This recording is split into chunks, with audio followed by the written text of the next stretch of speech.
Gimana kabarnya kalian hari ini? Eh, jangan lupa ya untuk mengisi energi kalian pagi ini supaya satu hari ini kalian tetap energik, tetap bisa mengikuti aktivitas kegiatan belajar mengajarnya walaupun dari rumah. Oke, hari ini kita akan belajar tematiknya tentang energi alternatif. Apa sih energi alternatif ya? Oke, baik, kita akan membahasnya pagi ini. Siapkan alat tulis, ya, siapkan buku tulis dan pulpennya. Usahakan pakai pulpen ya. Silakan kalian siapkan. Nanti kalau memang ada yang diperlukan untuk ditulis hal-hal penting, silakan kalian tulis untuk jadikan catatan kalian tentang pelajaran hari ini, yaitu mempelajari energi alternatif. Baik, silakan disimak. Oke, di sini energi alternatif disebut juga energi terbarukan. Ya, adalah pengganti bahan bakar fosil yang digunakan selama ini. Jadi kalau energi yang bensin, terus batu bara, minyak bumi itu tidak terbarukan. Karena apa? Karena sewaktu-waktu akan habis. Jangka waktunya ada limitnya ya. Tapi kalau energi alternatif itu seperti kalian ingin ke sekolah tapi ada berbagai jalan untuk menuju ke sekolah, tidak dengan satu jalan. Itu namanya alternatif. Kalau memang ketika kalian mau ke sekolah macet, pasti kalian akan mencari jalan yang lain agar cepat sampai. Itu namanya alternatif. Nah, begitu juga dengan energi. Energi yang Allah sediakan ada yang alternatif dan ada yang tidak alternatif atau tidak terbarukan ya. Di abad 21, 80% energi di dunia itu bahan bakarnya dari fosil ya. Apa sih fosil? Seperti ini binatang purba ya, itu fosil yang sampai sekarang baru diketemukan dalam keadaan sudah membatu, itu namanya fosil ya. Tapi kita sudah membahas tentang energi alternatifnya. Di sini berupa batu bara, minyak bumi, dan gas alam. Ya, kenapa tidak terbarukan? Karena batu bara, minyak bumi, dan gas alam ini akan ada nanti jutaan tahun lagi. Ya, makanya fosil mereka waktunya lama, sedangkan kita membutuhkannya sekarang. Ya, sudah berapa juta tahun sudah dirasakan sama kita sekarang, pasti lama makin menipis. Tapi untuk adanya lagi itu jutaan tahun lagi nanti baru ada. Makanya kita membutuhkan adanya energi alternatif, tidak hanya energi yang sekarang kita rasakan nih, minyak bumi, mobil, pakai bensin atau pakai gas. Nah, itu tidak terbarukan karena bentuknya fosil dan ribuan tahun adanya, ya. Sini ya, ketiganya berasal dari makhluk hidup yang mati dan terkubur jutaan tahun lalu. Bahan bakar fosil adalah energi yang tidak terbarukan karena jumlahnya terbatas dan akan habis. Kalaupun ada, nanti nunggu jutaan tahun lagi. Ya, kita lanjut. Ini para ilmuwan mulai mencari sumber energi. Ya, Allah memberikan kita akal untuk mencari solusi. Kalau ketika ada suatu masalah, kita mencari solusinya. Nah, para ilmuwan tuh dari ratusan tahun juga begitu. Ilmuwan ini nanti kembali lagi ke ilmuwan berikutnya untuk mencari alternatif lain untuk dijadikan sumber energi buat kita hidup di bumi. Ya, makanya sekarang kan mencari alternatif untuk tempat tinggal. Katanya bumi sudah mulai sumpek, sudah mulai padat. Bagaimana cara alternatifnya? Nah, sekarang lagi dideteksi untuk Mars apakah bisa jadikan tempat tinggal. Itu namanya alternatif, ya. Tapi sedang dicarikan sumber energi di sana apa yang ada, yang bisa disediakan oleh Mars buat manusia dan bisa gak ditempatin, ya. Oke, di sini bahan bakar fosil akan habis nantinya. Nah, contoh dari energi alternatif, padahal Allah sudah menciptakan jutaan miliaran tahun yang lalu, tapi memang kita baru mulai ini apa namanya mencari alternatif lain dari energi-energi yang memang selalu ada, ya, yang terbarukan selalu ada. Sepanjang tahun, sepanjang hari, sepanjang detik itu selalu ada misalkan. Ya, contohnya di sini pertama matahari. Matahari selalu ada selama kita bertemu pagi dan siang, itu pasti ada matahari. Ya. Nah, itu digunakan bagaimana caranya ya? Energi matahari yang Allah sediakan ini yang panas bisa dijadikan sumber energi. Kalau kita kan biasanya ngambilnya ke dasar bumi ya. Bagaimana yang dari atas langit, matahari. Nah, di sini sudah mulai dikembangkan dan sudah mulai banyak yang menggunakan, tapi jumlahnya terbatas yang menggunakannya karena alatnya yang cukup mahal. Ya, di sini listrik tenaga surya, di sini menggunakan rumah itu panel surya. Ya, itu satu lembarnya 10 juta. Satu lembar, satu kotak 10 juta. Ya. Nah, itu biasa gedung-gedung tinggi. Nah, itu nanti dari sumber matahari itu akan diserap sama panel surya, akan diproses yang akan menjadikan listrik. Jadi, tidak perlu beli listrik PLN atau token listrik, tapi kita sudah mempunyai listrik sendiri. Tapi kalau sedang tidak mendung atau hujan, itu bisa menyerap matahari.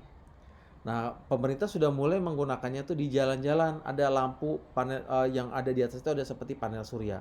Nah, itu untuk menyimpan energi listrik, akhirnya tidak menggunakan listrik PLN lagi. Selanjutnya, angin. Nah, ini sumber energi alternatif kita. Yang kedua adalah angin. Angin adalah udara yang bergerak. Pergerakannya ini bisa dimanfaatkan sebagai sumber energi. Di Belanda, kincir angin digunakan sebagai alat untuk menghasilkan listrik. Ya, kita sudah mulai menggunakan, tapi memang belum banyak ya, masih sedikit jumlahnya karena cukup mahal untuk alat-alat sumber energi alternatif ini, ya tidak mudah. Ya kalau misalkan kita menggunakannya di rumah akan sulit, apalagi perumahan komplek ya, yang rumahnya saling tinggi meninggi. Nah, anginnya akan sulit untuk didapatkan kecuali kalau kincir angin yang biasa buat mainan, tapi kalau untuk listrik ini kita akan sulit. Ya membutuhkan lapangan yang luas yang memang membutuhkan angin yang besar untuk menggerakkan turbin untuk mengisi mencharger lah, mengecas untuk dijadikan listrik. Selanjutnya, ya, yang ketiga adalah air. Nah, ini kita juga banyak kaya dengan air karena Indonesia itu kepulauan, ya banyak airnya. Seperti halnya angin, air juga bisa menggerakkan kincir atau turbin air. Ya, ada alat tertentu ya seperti di sini ya, ada turbin air. Nanti seperti dinamo. Jadi ketika air itu mendorong mesin itu nanti akan, karena saking derasnya air ya, karena membutuhkan air yang deras. Saking derasnya air itu menggerakkan benda. Misalkan coba aja kalian untuk kincir air kalian atau kincir biasa itu taruh di bawah air ledeng ya. Kalau ledengnya kecil kalian keluarkan, maka airnya itu akan tidak terlalu cepat. Tapi kalau misalkan airnya kencang itu bisa menggerakkannya lebih cepat. Nah, itu dibutuhkanlah turbin yang besar. Makanya biasanya ini pembangkit listrik tenaga air yang menggunakan, tapi kalau di perumahan belum bisa ya. Selanjutnya, panas bumi. Ya, di sini geotermal ya, dimanfaatkan untuk pembangkit listrik. Jadi nggak cuma hanya PLN aja ya. Jadi listrik itu bisa dari matahari, bisa jadi air, bisa dari angin, bisa dari panas bumi ya. Membutuhkan uap yang kencang. Iya, semuanya membutuhkan uap yang kencang, apalagi yang membutuhkan kalau satu rumah. Orang panel surya aja membutuhkan benda yang cukup mahal, alat yang mahal untuk mendapatkan pasokan listrik walaupun bukan dari PLN. Ya, semuanya membutuhkan harga yang mahal. Ya, ini untuk pemerintah ya. Untuk kabupaten masih belum bisa, untuk provinsi masih belum bisa. Tapi ini dari pemerintah dikelola untuk alternatif lain selain dari PLN yang dimanfaatkan ya, yang disediakan buat kita. Tapi ada alternatif lain lagi biar pasokan cadangan kita, listrik kita selama beberapa tahun itu masih tercukupi ya. Oke, kita lanjut. Oke, ini kelebihannya. Kelebihan dari sumber energi alternatif. Pertama, ramah lingkungan atau tidak mencemari lingkungan. Ya, karena kita kayak misalkan panel surya cukup hanya di atas rumah doang. Ya, tidak mengeluarkan limbah, tidak mengeluarkan racun, ya, cukup lempengan aja taruh di atas. Kalau air dari turbin air juga tidak mengeluarkan racun, tidak meracuni air yang nantinya akan dibuat warga, ya. Nah, itu jadi ramah lingkungan. Yang kedua, sumber energi melimpah atau energi yang terbarukan. Iya, selalu Allah sediakan. Makanya kita berusaha untuk mengejar mendapatkan energi-energi alternatif dari yang Allah sediakan, ya, yang memang sepanjang hari itu ada. Nah, itu yang memang tapi membutuhkan biaya yang mahal, ya. Tidak sedikit biaya-biaya yang harus dikeluarkan apalagi untuk benda-bendanya atau untuk alat-alatnya.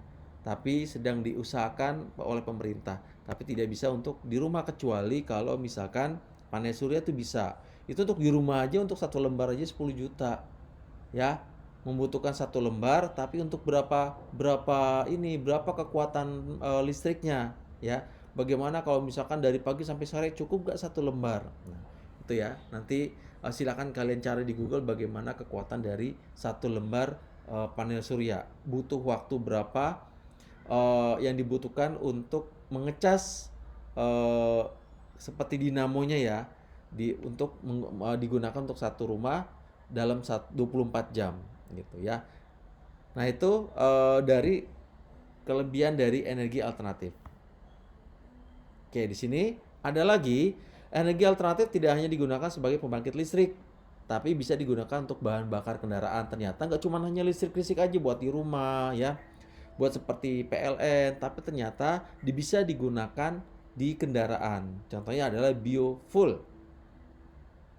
Biofuel adalah salah satu jenis energi alternatif yang berasal dari tanaman jarak, pohon jarak, ya, pohon-pohon yang memang kadang pernah kita pakai gunakan itu untuk pakai getahnya atau daunnya, ya. Ternyata ini bisa buat kendaraan.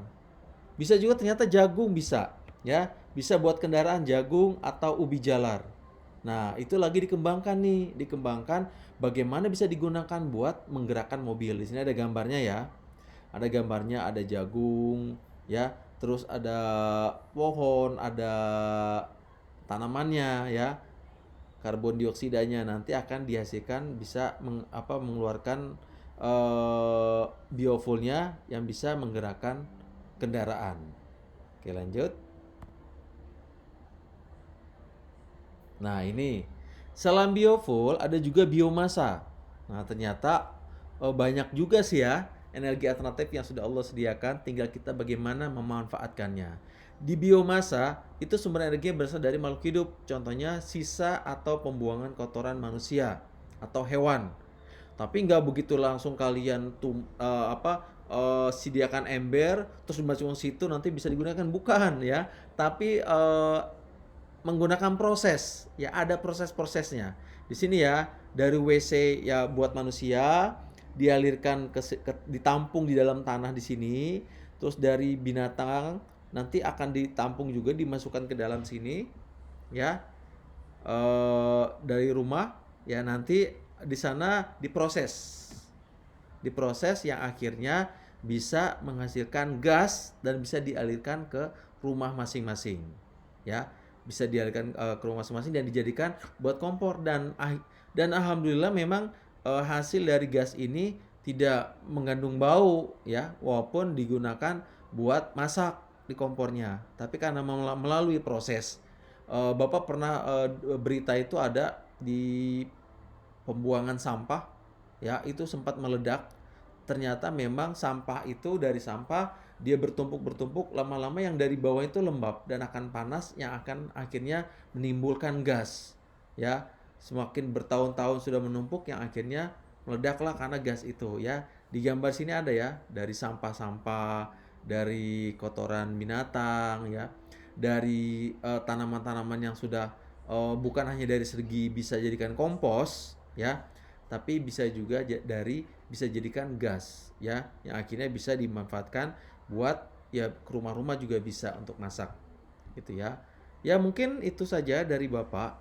eh, Silakan kalian tulis, nanti kalau misalkan kalian masih lupa, eh, di setel ulang lagi aja, setel ulang, ditulis hal-hal penting nantinya ketika kalian ujian, kalian sudah punya catatannya. Jadi tidak bingung lagi untuk mencari videonya yang mana ya, materinya yang mana. Karena kalau di buku pun tulisannya cukup padat ya, karena Bapak mencari hal-hal yang memang memudahkan kalian untuk belajar. Jadi cukup sekian dari Bapak. Kurang lebihnya mohon maaf. Wassalamualaikum warahmatullahi wabarakatuh.